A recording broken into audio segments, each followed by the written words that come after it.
Howdy folks, MaximumRD back finally with the first video of 2019, that being January 9th, 2019, just before 3 p.m. My first video of the new year, and I figured what I'd do here is just spotlight my NES, my 8-bit Nintendo Entertainment System collection. These are all 39. It's not the biggest collection, but you know. These are all 39 of my personal cartridges. They're all loose. I do have several sleeves, or at least a few sleeves. I'm not going to show them here. They're just your basic, you know, plastic Nintendo sleeve, just like that. A couple with the name on it, like that. So those are nice to have, but I don't have too many of those. Otherwise, it's a completely loose collection, no boxes, no instructions, and I'll kick it off with this one right here. Now, this one was kind of funny.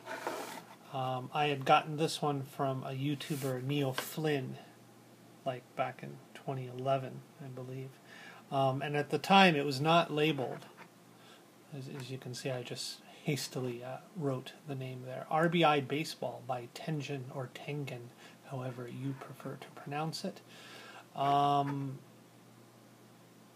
it's RBI Baseball, and that's cool. So thanks again, Neil Flynn. I don't know if he's still watching. Hopefully. Yeah, so I thought I'd start off with the oddest looking of the bunch. Next up would be my only other Tengen cartridge, Toobin. Toobin by Tengen. Now let's see. No, I'll say Tengen. Okay, I'm going with that. I think Genesis, Tengen. Alright, Toobin by Tengen. What say you? Alrighty, next up is... That's it for the Tengen games. Next up will be this little cartridge here, which is in nice condition and a cool label. You got Silent Service by Ultra. Ultra, which was a shell company by Konami. They basically released this company, Ultra, which I actually believe Atari was, Tengen was a shell company for Atari. And I believe for the same reasons both companies released games under a different name, so they could get past Nintendo's strict licensing policies back in the day. At least for Konami and Ultra, it was because you could only release so many titles within a given time period, and so under the shell name Ultra, they released a few titles to get around that. So, there you go. Hats off to Konami for saying, screw the man! Next up here is Captain Planet and the Planeteers by Mindscape Incorporated. Mindscape Incorporated. The power is truly yours. Captain Marvel. Oh no. Captain Planet and the Planeteers. I've been seeing a lot of videos and opinions on Captain Marvel. Yeah, we'll just leave it at that. And so it got stuck in my head. That's why I said that. Next up, by Konami, Track and Field 2. Good old Track and Field 2. The joystick busting, thumb busting title. And then we have Super Team Games. Power pad required. I don't even know if I have a power pad. For some reason, I feel I do have one packed away somewhere. It's not the kind of thing you'd forget. But on the other hand, I don't really think I do. Yeah. I don't know. It's quite possible. That's what happens when you have collected so much without actually, and just kind of packed it away. I don't know if I have a power pad. I'll have to figure that out one day and try it on games that don't require it. Excitebike, one of the original, I believe, black box games from back in the day. from the classic library from Nintendo themselves, Excitebike. Going back to Ultra, we have Defender of the Crown, a game I played quite a bit back in the day, but on my Amiga. So I'm not quite sure how this version measures up. Defender of the Crown. Yep, good title. And another Ultra game, Snake's Revenge. This is the one that gives it away that it's actually Konami. Snake's Revenge. Snake! Snake! Cool title. Again, another one in pretty darn good condition. Good stuff. And we have by FCI, we have Exodus Ultima. I guess it would be Ultima Exodus. I'm assuming a role-playing game. Just going by the label. I've never actually played it. But yeah, I don't know if any of you... Oh, got a little tear on the label there. If any of you have played this particular title, please give me your opinion on it and how it might have compared to other versions, if there were. I'm assuming there were other versions. Yeah, as far as how computer titles translated to the NES, I mean, I don't know. It was a very popular console, so of course they wanted to, you know, capture every audience on the NES. I don't know how well they ported over. Back to the Future 2 and 3. 2 and 3 by LGN. Good old LGN. Man, okay, they get a lot of flack, but I do actually like some of their titles on the NES at least. Yeah. And, you know, at the very least, that's a freaking cool label. Back to the Future 2 and 3. I'm sure it's very hard, very frustrating game, but that's LGN for you. Oh, here we go. I think I recall hearing some good stuff about this one. Again, let me know in the comments if that is founded or if I'm misremembering. Xanadu. Xanadu. Daggers and wing boots. Mantras and monsters await you. Cool.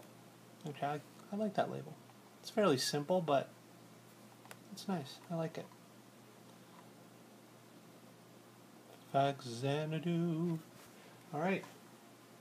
And actually, with all these titles, like, you have to understand that I haven't really played many, possibly any of them, since receiving them. Some I've played back in the day. So, you know, my memories could be very foggy and spotty on many of these titles. So, always fun. Any of these titles that you particularly enjoyed back in the day or are fond of or absolutely hated or frustrated the hell out of you, please leave comments. I love hearing about it, especially backstories and details and anything to do with these good old classic 8-bit games. I will say, as I'm going through them, I'm finding that a lot of them have really good labels, and I'm quite happy about that. Here's Tiger Heli by Acclaim. Tiger Heli. Pretty cool looking. Alright. Yeah, a lot of them are really good condition, and I'm happy for that because really I gained them all. I don't think in any case I was actually looking for these NES games. Like, I wasn't, none of these titles are something I specifically looked for. They were things I gained, either people had sent me because they were extras, or early on in my channel I was, you know, people would send me a few things here and there just because they were extras, they were collecting dust in their closet, or they were doubles or whatever. And I always appreciated that. But yeah, so a lot of them are in really good condition. World Class Track Meet, yet another one for the Power Pad. So if I don't have a Power Pad, clearly I need to obtain one at some point. Yeah, so that's the condition is thanks to the people who sent them to me. They're obviously took good care of their collection. Short Order Explode. Oh my god, it's another Power Pad game. Okay, well, of all the Power Pad games so far, this is the one I'd probably want to play first. Short Order and Explode. So, I don't know. Is Short Order like Burger Time type thing? I don't know. I have no idea. Once again, I leave it to the audience and collectors and, more importantly, the true classic gamers out there to fill me in on the details. 10-yard fight. Again, another classic-looking black box version. Listen, I'm just going to give it straight. I don't do sports. I know, shocking. That'll probably surprise a hell of a lot of you. I'm not into sports. Oh, yeah. But, that said, you know, there are certain games that I do like sporting titles on consoles. Pool, tennis, even baseball, basketball, double dribble, basketball, hockey. Hey, I am Canadian. So I do enjoy playing the titles, but football just never appealed to me. And speaking of that, here's is it John Elway? John Elway's Quarterback by Trade West. And mostly because actually I had a friend back in the day who was quite into football, and he would watch, I'd watch along with him. I had no idea what was going on. It just didn't appeal to me like hockey or baseball, or I guess hockey, baseball, basketball. I could get the gist of all those games, but football just never appealed to me. Arch rivals, and again, there we go. Speaking of basketball, and of course, especially if it's a more arcadey variation on the sport, it's always fun. Arch rivals. Would that be like an NBA Jam type thing? I don't know. Maybe I'll give this one a spin sometime. Acclaim. Again, nice label, nice condition. Excellent. All right, and here's a classic one, Bump and Jump. Bump and Jump. That title came out on a few systems, I believe, in television and maybe ColecoVision. Victoki. Yeah, I'm pretty sure Bump and Jump came out on a few consoles. And that's your classic 80s arcade game type deal. Really cool. Ah, nice. Nice. Oh, Konami again. Batman Returns. What can you say? It's the Dark Knight. You gotta love it. And Batman Returns, based on the second Tim Burton flick. See, now we're more in my area of information. Which in some ways I think I liked better than the first movie. But don't get me wrong. I mean, the first Tim Burton Batman movie was just iconic. With the Joker, and who everybody thought, no way is Michael Keaton going to be Batman. But man, he pulled it off. At least, I personally, some people say he was a good Batman, but not a Bruce Wayne. I don't know. I kind of liked their take on Bruce Wayne. Because he seemed very, almost lost without Alfred. Still like a kid at heart. But you know, when that bat signal hit the sky, it's like a switch went off. You know, that scene when you first see the bat signal in the first Tim Burton movie and he just stands and he looks at it. It's like he turns into Batman at that moment. So that was pretty cool. All right, now this is one, oh man, this one's gotten a lot of flack over the years. Another LGN, The Karate Kid. The Karate Kid. And I'll tell you what's funny now, watching either the AVGN talk about this game or many other people talk about the Karate Kid game. I thought, you know, honestly, yeah, it's hard. It's pretty hard. It can kick your ass pretty good. But the thing is, it was the Karate Kid. Now, how else were they going to transfer the concept of this movie to a video game? And from the winds on the small Japanese island during the storm, you had to duck debris and all this stuff. And then you were like doing this timing to, I think you'd like duck a hook that was being swung at you and all this other kind of weirdness in the game. But I'm going to tell you something. Back in the day, I got the game. I was like nuts for anything Karate Kid. And I persisted, and I persisted, and I got my timing down, and I finished that friggin' game. I finished it, and I felt accomplished.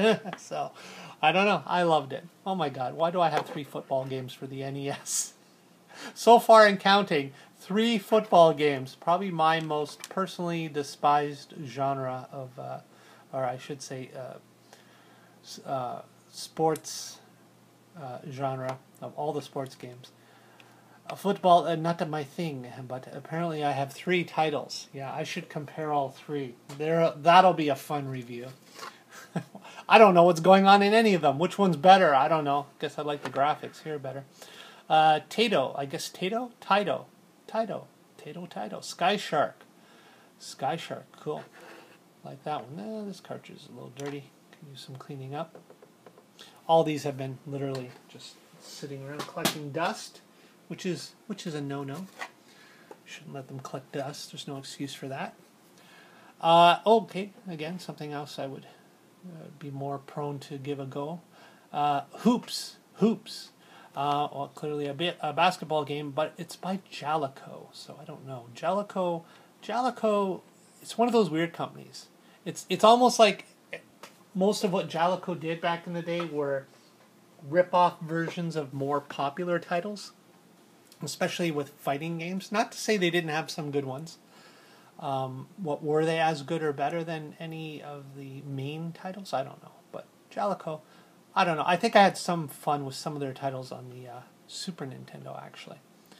Oh, well, to go along with the Back to the Future 2 and 3, I have Back to the Future, again, by LJN. So, some frustration for sure to ensue in that title.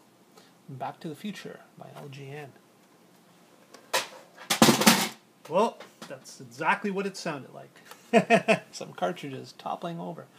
City Connection. Oh, it's another Jellico title. So there you go. Was this a good one as far as Jellico goes? City Connection.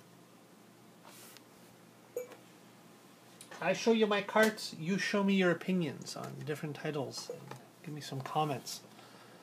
Dick Tracy by Bandai, who actually, I'm pretty sure, at least in the 8 and 16-bit days, that brand actually made some accessories too, and controllers and other accessories, which were always pretty cool from what I recall. But here's the Dick Tracy game.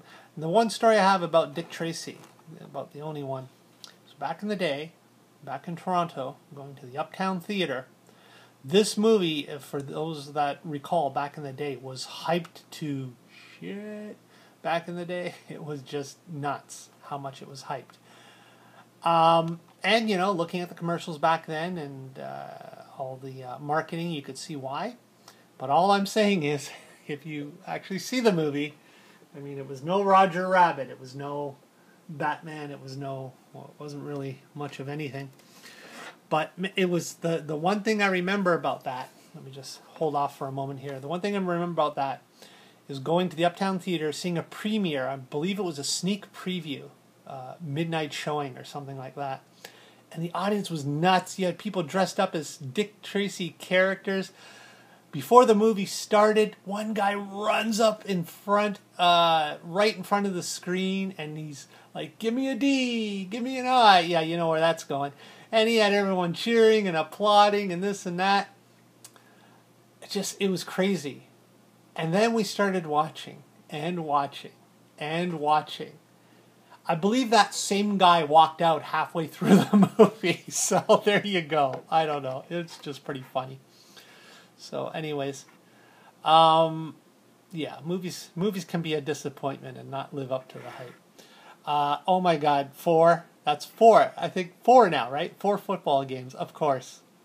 Oh my God, if I ever get around to selling and trading in my life, that's been the hard part. The collecting's been the easy part, even though that ended a few years back, running out of funds, and more so, I don't know, space. So I don't actively collect, haven't for a long time. I've had to basically be satisfied with my collection, which I should be, because I have my collection. I have many things that I love and have nostalgia for and feels for, And then because I bought so many bulk items, I have many things that I couldn't care less about. And this would be one. Football. Number 4. What is this? NES Play Action Football. Really? That's all? That's all? 4-player game. Yeah, okay, whatever. NES Play Action Football. I don't know where it sits among the other 3 titles, but whatever. Oh, of course. How many is that now for the Power Pad? I don't know. I have to get one, or try to play these games without it. I know it says Power Pad required. Maybe I'll try it with the Zapper. I have no friggin' idea. But here's Dance Aerobics. Dance Aerobics. Okay, so is this something? I don't know. Like, I know they tried to hit every market and every genre, even back then in the old 8-bit days. But were Dance Aerobics really compelling to the kids? I don't know. It's all kids on the label here, or at least very young people. I don't know. Maybe moms were buying it for their kids and then using it when their kids went to school. Dance Aerobics. Raid on Bungling Bay. Raid on Bungling Bay by Broderbund. I know that. That was, I believe, a computer publishing company back in the day. So this seems to be another transition, possibly, from classic computers to the 8-bit Nintendo system. Any more insight on that would be appreciated. This one, okay, a good old classic original black box, Hogans Alley. A lot of fun with the Zapper for sure on your CRT television. As many of you know, unfortunately it's not. Yeah, they're saying something might come out to make it possible to use on HD TVs and LCDs and all these other. You would assume it has to incorporate some kind of Wii technology with a sensor, but otherwise, yeah, your 8-bit Zapper games are restricted to a CRT television. But a lot of fun on that one back in the day. Okay, another Bandai game, Golf. Good old Golf Challenge Pebble Beach. So there you go, Golf Challenge Pebble Beach. I like golf games for the most part, for sure. Next up, Teenage Mutant Ninja Turtles by Ultra. Konami. Teenage Mutant Ninja Turtles. Heroes on a Half Shell. Turtle Power. Narc, just say no. I used to love it back in the day. It was just like the FBI warning at the beginning of arcade games, and now, and of course, all the big push in the 80s, anti-drug. So, of course, Narc. No one had the guts until now, fighting all those street drug dealers and scum. Because remember, Just Say No International by Acclaim. Cool arcade game, cool NES game. Are you gonna narc on me, man? Oh yeah, Double Dribble. Always like the voice in this. Konami. You're just using their regular name. A great classic arcade type of football, the basketball game, dunks, hoops, all that kind of good stuff. So they're the most fun. You know, of course, NBA Jam is probably the leader in that type of basketball game, but that one wasn't bad. Another golf game, Jack Nicklaus. Cool. Greatest 18 holes of major championship golf. Well, that's a nice long subtitle there under the main title. It's golf, and it's Jack Nicklaus. I don't know why I said it like that. Captain Skyhawk by Milton Bradley. Milton Bradley, of course, was the big board games manufacturer back in the day. He's still doing it? I don't know. I was never into board games much, really. But, of course, they branched out along with, well, just about every company that was back in the day. Well, okay, it wasn't as bad as all the companies that released stuff on the Atari 2600, but they definitely wanted a piece of that video game, that hot video game market. So they came out with Captain Skyhawk. And other titles, I've no doubt. Now, this is one, I've said this, the same as far as my Sega Genesis goes. Side Pocket.